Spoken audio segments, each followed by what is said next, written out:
ఈ తిరుపతి లడ్డు అంశం పైన రాష్ట్ర వ్యాప్తంగా చర్చ అనేది ఇప్పుడు జరుగుతూ ఉంది. కానీ ఈ ఇష్యూ పైన చాలా వరకు మాట్లాడటానికి కూడా చాలామంది ఇష్టపడట్లేదు. బికాజ్ ఇది దేవుడికి సంబంధించిన అంశం. ఒకవేళ ఇటువంటి చర్చ కూడా ఎత్తడానికి ఇష్టపడట్లేదు రాష్ట్రంలో చాలామంది. బికాజ్ ఎందుకంటే ఇది రాజకీయం చేయాలనుకున్న దేవుడు అనే ఒక సెంటిమెంట్ తోటి మనం రాజకీయం చేయాలనుకుంటే మనకల్లే పోతాయి. రెండోది, మనం దేవుణ్ణి దీని గురించి మాట్లాడితే అప్రతిష్ట పాలు చేసిన వాళ్ళం అవుతాం అని చెప్పి చాలామంది ఈ సెంటిమెంట్తో కూడిన రాజకీయాలు అనేకి చాలామంది సామాన్యులు అయితే దీని గురించి పెద్ద చర్చించుకోవట్లేదు. గ్రౌండ్ లెవెల్లో అయితే జరుగుతుంది. ఇది ఏదో ఒక మాట అనేసి ఇంక వద్దులే దేవుడి గురించి ఎందుకబ్బా దరిద్రమైన మాటలు మన నోటి నుంచి అన్నట్టే తయారయ్యారు. కానీ ఎంప్లాయీస్లో కూడా చాలామంది కూడా ఇలాగే చర్చించుకుంటున్నారు. ఒక వాట్సాప్ మెసేజ్ అనేది ఇది వాట్సాప్లో చాలాసార్లు ఫార్వర్డ్ అయింది. ఇది నాకు వచ్చింది వాట్సాప్లో చాలా చాలా అయితే నాకు ఫార్వర్డ్ అయింది. దీన్ని నాకు చదివితే అవును కదా, టాపిక్ డైవర్షన్ కంటే కూడా ఇది కూడా ముఖ్యమే కదా, దీని గురించి ఎందుకు ఎవరేం మాట్లాడలేదు అనిపించింది. ఒక్కసారి ఆ మెసేజ్ నేను చదువుతాను. ఇది ఎవరో రిటైర్డ్ ఎంప్లాయీ ఈ ఫార్వర్డింగ్ మెసేజ్లు అనేవి కొట్టుకుంటున్నారు కదా, దాంట్లో వచ్చింది ఈ మెసేజ్. ఆ రిటైర్డ్ ఎంప్లాయీ గారు రాసింది ఏంటంటే,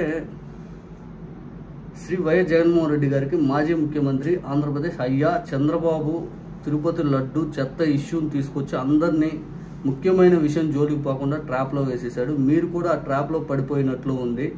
ఇటీవల కేంద్ర ఎన్నికల సంఘం ఆన్లైన్లో బూత్ వైస్ పోలింగ్ వివరాలు పోస్ట్ చేశారు. ఆ ఇష్యూ మీద చర్చ జరిగితే తన ఈవీఎంల మేనేజ్మెంట్ విషయం బయటపడుతుందని ఆ ఇష్యూ, దాంతో తన 100 రోజుల ఫెయిల్యూర్ని, వరద సహాయ కార్యక్రమాల ఫెయిల్యూర్ నుండి ప్రజల్ని దృష్టి మరలించడానికి అదే పెద్ద నాటకం టీటీడీ లడ్డు ఇష్యూ. ఆ ఇష్యూలో నిజాలు బాబు కుటీల రాజనీతి ప్రజలకు బాగా తెలుసు. ఇప్పుడు వైఎస్ఆర్సీపీ దృష్టి పెట్టవలసిన అతి ముఖ్యమైన ఇష్యూ పోలింగ్ బూత్ వారీగా ఎన్నికల సంఘం ప్రకటించిన లెక్కలను ప్రతి నియోజకవర్గంలోనూ బూతుల వారీగా ఎన్నికల అనంతరం ఎన్నికల అధికారి ఆ బూత్లో ఎన్ని ఓట్లు పోలైనది పోలింగ్ ఏజెంట్స్కు అనౌన్స్ చేస్తారు. ఆ లెక్కలు బూతుల వారీగా ప్రతి బూత్ సరిచూసుకొని ఎన్నికల తేదీ నాటికి పోలైన ఓట్లకి, కౌంటింగ్ రోజు ఓట్లకి ఎంత తేడా వచ్చిందో ప్రతి నియోజకవర్గంలోనూ బూతుల వారీగా కంపేర్ చేసి ఆ తేడాలను తెలియజేస్తూ మీడియాలో పెద్ద ఎత్తున చర్చ చేయాల్సిన సమయం కూడా ఆసన్నమైంది. ప్రజలు అందరిలోనూ బాబు ఈవీఎంను మేనేజ్ చేసి గెలిచాడనే అభిప్రాయం బలంగా ఉంది. ఈ లెక్కలు ఇస్తే ఖచ్చితంగా ప్రజలు నిజాలు గ్రహిస్తారు. అంతేకాకుండా ఆ లెక్కలు దేశవ్యాప్తంగా అన్ని పార్టీలకు వివరించి ఎన్నికల్లో ఈవీఎంలు కేంద్రంతో పొత్తు పెట్టుకొని ఎన్నికల సంఘం గుప్పెట్లో పెట్టుకొని ఎన్నికల ఫలితాలు ఎలా తారుమారు చేస్తున్నది, రాష్ట్రంలోనూ దేశంలోనూ అందరూ ప్రజలు అన్ని విషయాల దృష్టిని తీసుకువచ్చి పెద్ద ఎత్తున ఉద్యమించకపోతే ఇక ప్రజాస్వామ్య మనుగడకు ప్రశ్నార్థకం అవుతుంది. ఇక భవిష్యత్తులో ఎన్నికలు తూతు మంత్రంగానే నామకే వాస్తుగానే జరుగుతాయి. అధికార పార్టీ ఎన్నికల కమిషన్ ఒక్కటే గెలుపు ఎప్పుడు వారికే దక్కుతూ ఉంటుంది. కొన్ని రోజులకు రాజకీయవేత్తలు అందరూ అధికార పార్టీలో చేరి వారి పనులు చక్కబెట్టుకుంటూ ఉంటారు. ప్రజలకు ఎన్నికలంటే విరక్తి కలుగుతుంది. ఎందుకంటే మెజార్టీ ప్రజలు ఓటు వేసిన పార్టీ ఎలా గెలవదు కదా. ఇక నాయకులు అధికార పార్టీకి వలసపోవడంతో మిగిలిన పార్టీకి మనుగడ ఉండదు, దుకాణాలు మూసుకోవటమే.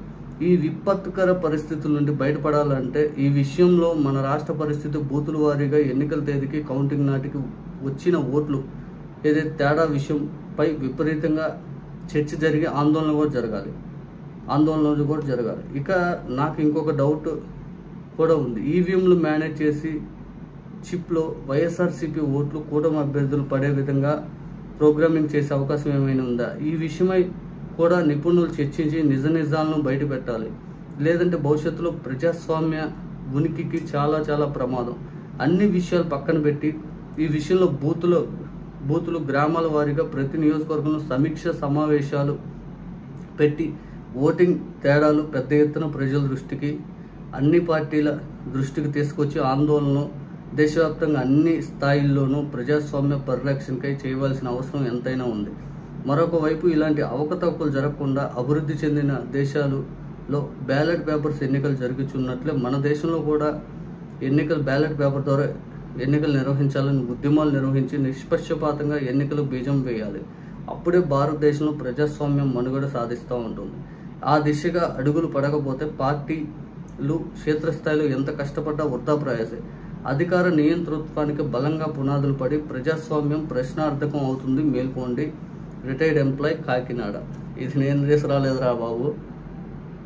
ఇప్పుడు నేను ఇది చదివాక నాకు అనిపించింది ఏంటంటే, ఇప్పుడు లడ్డు సమస్య కంటే కూడా పూర్తి స్థాయిలో ఈ రాష్ట్రంలో చాలా సమస్యలు ఉన్నాయి. దాని మీద ప్రస్తావన చేయండి, దాని గురించి మాట్లాడండి. అందులో ఈవీఎం కూడా ఒక భాగం. ఈవీఎంలు చర్చ కూడా జరగనివ్వండి.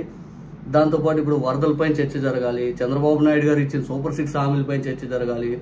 లేకపోతే పూర్తి స్థాయిలో ఈ విద్యా వ్యవస్థను చంద్రబాబు నాయుడు గారు ఎలా నీరుగారుస్తున్నాడు అనే దానిపై చర్చ జరగాలి. ఏదైతే మెడికల్ సీట్ల పరంగా కానీ, లేకపోతే ఇంకోటి ఇసుక మీద చర్చ జరగాలి. మద్యం అనే దానిపైన ఇప్పుడు చంద్రబాబు నాయుడు గారు తీసుకున్న పాలసీ ఏంటిది, దానిపైన చర్చ జరగాలి.